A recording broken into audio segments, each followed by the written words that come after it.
Welcome to my channel VKM exam. आज है 5 अगस्त और 5 अगस्त से करंट अफेयर्स के जितने भी क्वेश्चन बनेंगे वो हम इस वीडियो में डिस्कस करेंगे। तो ये है एग्जाम डोज नंबर 58। अब तक हमने 57 डोज कंप्लीट कर लिया। तो चलते हैं क्वेश्चन नंबर 1 की तरफ। तो क्वेश्चन नंबर 1 है, which of the following has signed a memorandum of understanding with rack bank data centres limited to power the country's first hyperscale data center with 100% renewable energy। निम्नलिखित में से किसने 100% नवीकरणीय ऊर्जा के साथ देश के पहले हाइपर स्केल डाटा सेंटर को शक्ति प्रदान करने के लिए rack bank data centre limited के साथ एक समझौता ज्ञापन पर हस्ताक्षर किया है? तो इसका करेक्ट आंसर है रिन्यू पावर। यानी कि अभी हाल ही में रिन्यू पावर ने 100% नवीकरणीय ऊर्जा के साथ देश के पहले हाइपर स्केल डेटा सेंटर को शक्ति प्रदान करने के लिए rack bank data centre limited के साथ एक समझौता ज्ञापन पर हस्ताक्षर किए हैं। रैक बैंक एक डेटा सेंटर प्लेटफॉर्म है जो समर्पित सर्वर, प्रबंधित सर्वर और कोलोकेशन सेवाओं जैसी सेवाएं प्रदान करता है। इस परियोजना से भारत के पहले हरित डेटा केंद्र का निर्माण होगा। अब चलते हैं सेकेंड क्वेश्चन की तरफ। The government of India has decided to establish how many Khelo India centres across the country। Bharat सरकार ने देश भर में कितने खेलो इंडिया केंद्र स्थापित करने का निर्णय लिया है? इसका करेक्ट आंसर है 1000। यानी कि अभी हाल ही में भारत सरकार ने देश भर में 1000 खेलो इंडिया केंद्र स्थापित करने का निर्णय लिया है। राष्ट्रीय, क्षेत्रीय, राज्य खेल अकादमियों को समर्थन के तहत देश भर में 236 खेल अकादमियों को मान्यता दी जा रही है। खेलो इंडिया योजना के तहत एथलीटों की पहचान की जाती है और उनका चयन किया जाता है और प्रति एथलीट प्रति वर्ष 6.28 लाख रुपए की वार्षिक वित्तीय सहायता प्रदान की जाती है। तो अब चलते हैं तीसरे क्वेश्चन पर। Recently Pakistan appointed whom for the $60 billion China Pakistan economic corridor CPEC to expedite the implementation of various projects.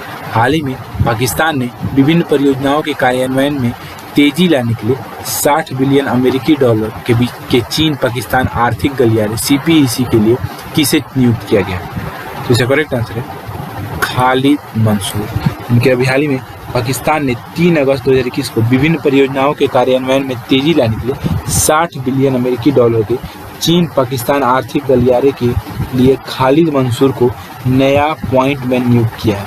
CPEC चीन की महत्वाकांक्षी बहु अरब डॉलर की belt and road initiative BRI की प्रमुख परियोजना है। CPEC को लेकर भारत ने चीन के सामने विरोध जताया है क्योंकि इसे पाकिस्तान के कब्जे वाले कश्मीर POK से होते हुए बनाया जा रहा है। बात आ गई पाकिस्तान की, तो ये मैप में पाकिस्तान, इसकी राजधानी है इस्लामाबाद, मुद्रा है पाकिस्तानी रुपया, राष्ट्रीय खेल है फील्ड हॉकी। अब चलते हैं चौथे क्वेश्चन पर। Who launched a website Indian IDC 2021.mod.gov.in on the 75th Independence Day celebration so that Indians across the world can participate in the National Festival 2021 year। 75वें स्वतंत्रता दिवस समारोह पर किसने website Indian IDC 2021.mod.gov.in launch की ताकि राष्ट्रीय उत्सव 2021 में विश्व भर के भारतीय भाग ले सकें? इसका करेक्ट आंसर है अजय कुमार। यानी कि हाल ही में रक्षा सचिव अजय कुमार ने 75वें स्वतंत्रता दिवस समारोह पर एक website Indian IDC 2021.mod.gov.in launch की ताकि विश्व भर के भारतीय राष्ट्रीय उत्सव 2021 में भाग ले सकें। पहली बार मंच 15 अगस्त 2021 को भव्य लाल किले से स्वतंत्रता दिवस समारोह को वर्चुअल रियलिटी 360 डिग्री प्रारूप में लाइव स्ट्रीम करेगा। मंच विशेष IDC radio gallery, interactive filter, वीरता के कार्यों पर पुस्तकें, 1971 की जीत के 50 वर्ष और स्वतंत्रता आंदोलन, युद्ध और युद्ध स्मारक पर ब्लॉग जैसी सुविधाएं भी प्रदान करता है। अब चलते हैं पांचवें क्वेश्चन की तरफ। What is the rank of Reliance Industries Limited on the 2021 Fortune global list release in August 2021।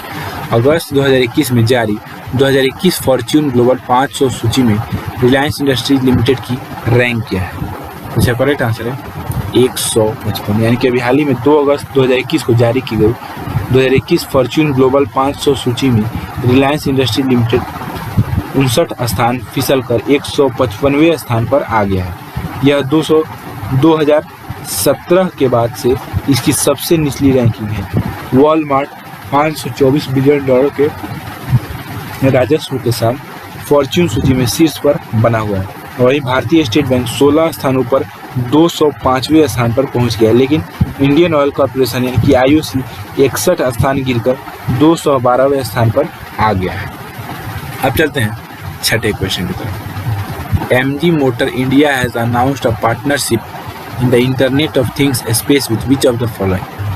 MG motor ने इंटरनेट ऑफ थिंग्स स्पेस निम्नलिखित में से किसके साथ साझेदारी की घोषणा की? इसका करेक्ट आंसर है जियो। यानी कि अभी हाल ही में MG मोटर इंडिया ने डिजिटल सेवा प्रदाता जियो के साथ इंटरनेट ऑफ थिंग्स स्पेस में साझेदारी की घोषणा की। कार निर्माता अपनी आगामी मिड साइज SUV में जियो के IoT समाधान द्वारा सक्षम IT सिस्टम का सहज एकीकरण प्रदान करेगा। भारत का सबसे बड़ा एकीकृत दूरसंचार सेवा प्रदाता जियो उपभोक्ता और उद्यम सेवाओं की एक श्रृंखला प्रदान करने के लिए डिजाइन किए गए ऑटोमोटिव समाधानों का समर्थन करेगा। अब चलते हैं सातवें क्वेश्चन की तरफ। IndusInd bank has been impaneled by the RBI to act as an agency bank to facilitate the transactions related to government businesses. It can now be authorized to handle transactions pertaining to revenue receipts under which of the following? IndusInd bank को RBI द्वारा सरकारी व्यवसायों से संबंधित लेन then की सुविधा के लिए एजेंसी बैंक के रूप में कार्य करने के लिए सूचीबद्ध किया गया है। इसे अब निम्नलिखित में से किसके तहत राजस्व प्राप्तियों से संबंधित लेन देन को संभालने के लिए अधिकृत किया जा सकता है? इसका करेक्ट आंसर है ऑल ऑफ द एब। यानी कि अभी हाल ही में इंडसलैंड बैंक को RBI द्वारा सरकारी व्यवसायों से संबंधित लेन देन की सुविधा के लिए एजेंसी बैंक के रूप में कार्य करने के लिए सूचीबद्ध किया गया है। यह सरकारी क्षेत्र में बैंक की उपस्थिति को मजबूत करेगा। एक सूचीबद्ध एजेंसी बैंक के रूप में इंडसलैंड बैंक को अब राज्य केंद्र सरकार की ओर से CBDT, CCBIC और GST के तहत राजस्व प्राप्तियों से संबंधित लेन देन को संभालने के लिए अधिकृत किया जा सकता है। तो अब चलते हैं क्वेश्चन नंबर 8 की तरफ। Which of the following and IDBI Bank have launched 2 new co-branded RuPay credit cards? निम्नलिखित में से किसने IDBI बैंक के साथ 2 नए सह brand RuPay credit card launch किए हैं? इसका करेक्ट आंसर है LIC कार्ड सर्विसेज लिमिटेड। यानी कि अभी हाल ही में LIC card services limited LIC SCL, CSL और IDBI बैंक ने 2 नए सह branded RuPay credit card launch किए हैं। कार्ड शुरू में LIC पॉलिसी धारकों, एजेंटों के साथ साथ निगम और उसकी सहायक कंपनियों के कर्मचारियों के लिए उपलब्ध होंगे।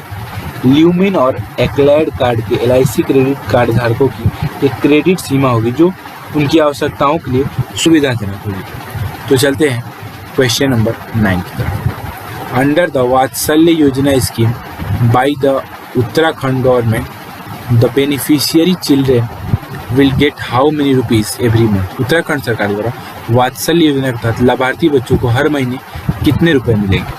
इसका करेक्ट आंसर है 3000। यानी कि अभी हाल ही में उत्तराखंड के मुख्यमंत्री पुष्कर सिंह धामी ने कोविड-19 या अन्य रोगों के कारण अभिभावक की मृत्यु से प्रभावित बच्चों के कल्याण के लिए वात्सल्य योजना शुरू की है।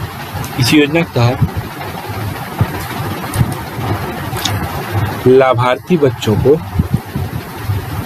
हर महीने 3000 रुपये मिलेंगे। सभी लाभार्थी बच्चों को वित्तीय सहायता के साथ साथ उन्हें शिक्षा और स्वास्थ्य सुविधा भी प्रदान की जाएगी। बात है कि उत्तराखंड की, तो ये में उत्तराखंड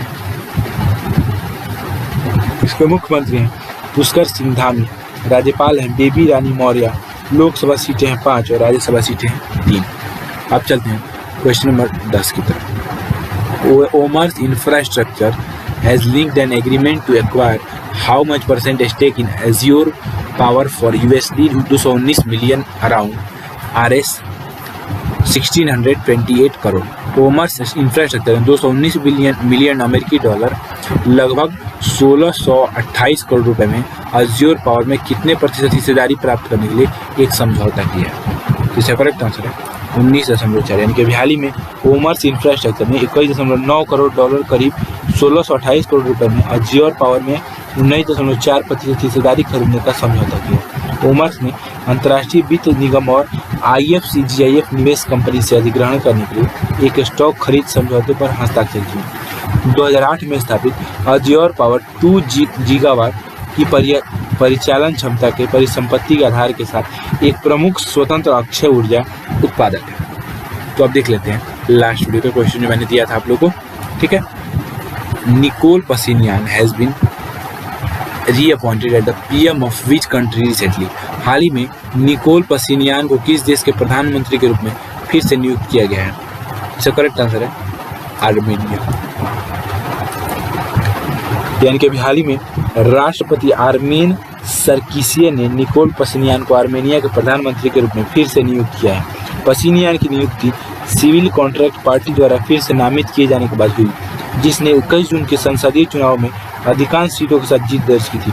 उन्हें पहली बार 2018 में प्रधानमंत्री नियुक्त किया गया था। आर्मेनिया एशिया और यूरोप के बीच काकेशस क्षेत्र में एक राष्ट्र और पूर्व सोवियत गणराज्य है। बात आ गई आर्मेनिया की, तो ये मैप में आर्मेनिया, इसकी राजधानी है येरेवन, मुद्रा है आर्मेनियाई दरम। अब देख लेते हैं लास्ट वीडियो का क्वेश्चन।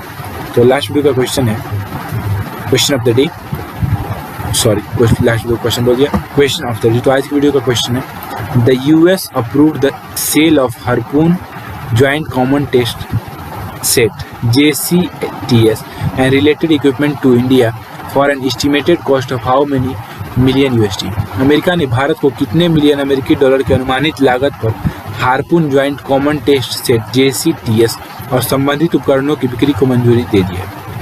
तो इसका आंसर आप मुझे कमेंट बॉक्स में बताएंगे। मैं आपको डेली बोलता हूँ कि अगर आपको क्वेश्चन का आंसर पता है तो आप पूरा डिटेल में लिखा कीजिए, क्योंकि जो चीज़ आप लिख देते हैं वो आप कभी नहीं बोलते। तो अगर आपको ये वीडियो अच्छा लगा है तो इस वीडियो को लाइक कर दीजिए और मेरे चैनल को सब्सक्राइब कर लीजिए, ताकि आने वाला मेरा नेक्स्ट वीडियो आपको सबसे पहले मिल सके। और एक बात, इस वीडियो की PDF फाइल आपको डिस्क्रिप्शन बॉक्स में मिल जाएगी, या आप हमारे टेलीग्राम चैनल से भी डाउनलोड कर सकते हैं, और हमारे इंस्टाग्राम को फॉलो कर लिया, ताकि बहुत सारे इंपॉर्टेंट फैक्ट्स भी मैं उस पर अपलोड करता रहता हूँ, ठीक है। तो मिलते हैं नेक्स्ट वीडियो में नए एग्जाम के साथ।